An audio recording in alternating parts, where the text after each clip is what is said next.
कल की चिंता। शाह शुजा बड़े प्रसिद्ध थे।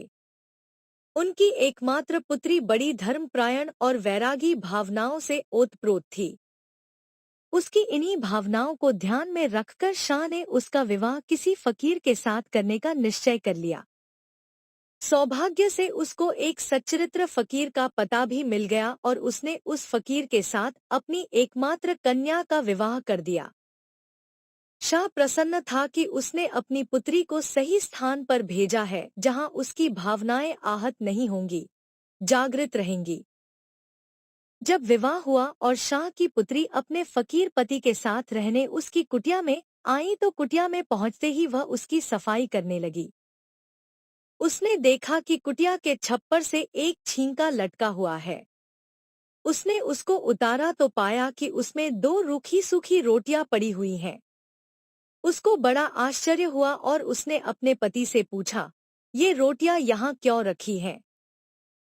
फकीर पहले तो सकपका गया, फिर बोला, दो रोटियां हैं, कल हम दोनों मिलकर एक एक रोटी खा लेंगे, दिन निकल जाएगा।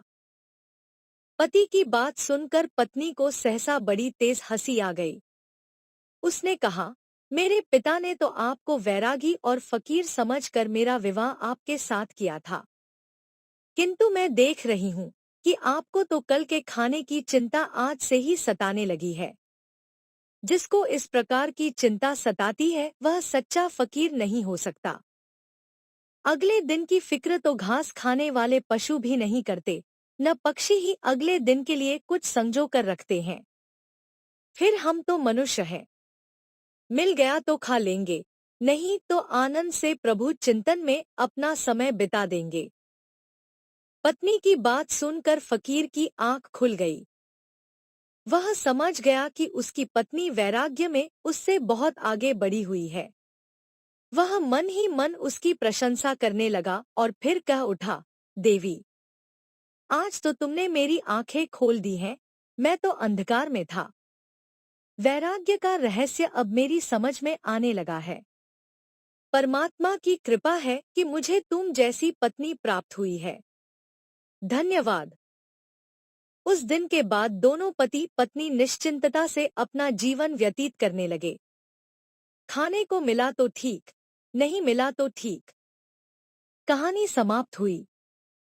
कहानी आपको कैसी लगी?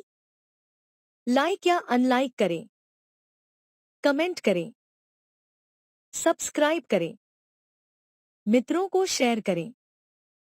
धन्यवाद।